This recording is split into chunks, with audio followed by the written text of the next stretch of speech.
बोलिए डमरू वाले बाबा की।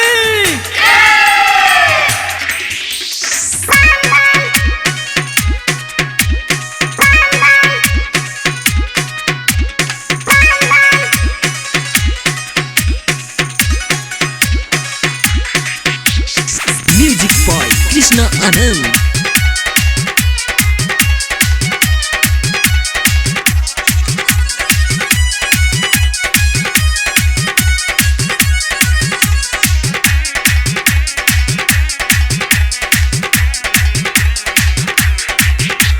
सावन के महीना आइल बाटे, हमरो ई मन पगलाइल बाटे।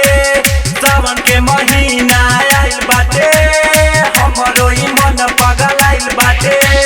खुश कर गौरा हमारा के जान, नाही त करब हम हुरदान। गाजा में मिलेला हमरो उमंग, बोला बम बम। गाजा में मिलेला हमरो उमंग, बोला बम बम।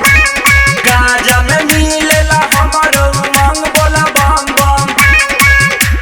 सावन के महीना आइल बाटे, हमरो ई मन पगलाइल बाटे।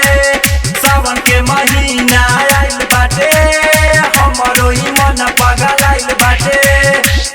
Recording by Krishna digital recording studio Sahebganj.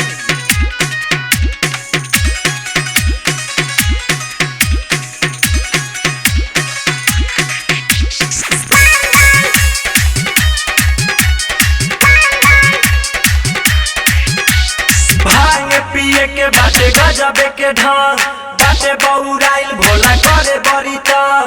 गाजा में मिलेला हमरो उमंग, बोला बम बम। गाजा में मिलेला हमरो उमंग, बोला बम बम। गाजा में मिलेला हमरो उमंग, बोला बम बम। सावन के महीना आइल बाटे, हमरो ई मन पगलाइल बाटे। सावन के महीना आइल बाटे, हमरो ई मन पगलाइल बाटे। बोला बोला शंकर भगवान की।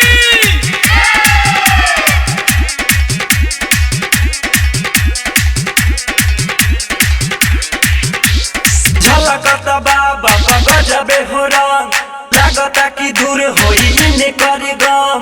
नाही त कहेले करा भुरदम, बोला बम बम। गाजा में मिलेला हमरो उमंग, बोला बम बम। गाजा में मिलेला हमरो उमंग, बोला बम बम। सावन के महीना आइल बाटे, हमरो ई मन पगलाइल बाटे। सावन के महीना आइल बाटे, हमरो ई मन पगलाइल बाटे। प्रेम से बोलिए बौरहवा बाबा की।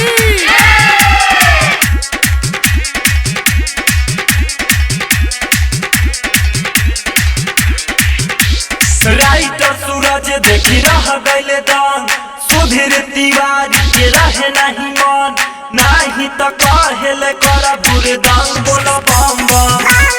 गाजा में मिलेला हमरो उमंग, बोला बम बम। गाजा में मिलेला हमरो उमंग, बोला बम बम। सावन के महीना आइल बाटे, हमरो ई मन पगलाइल बाटे। सावन के महीना आइल बाटे, हमरो ई मन पगलाइल बाटे। खुश कर गौरा हमारा के जान, नाही त करब हम हुरदान। गाजा में मिलेला हमरो उमंग, बोला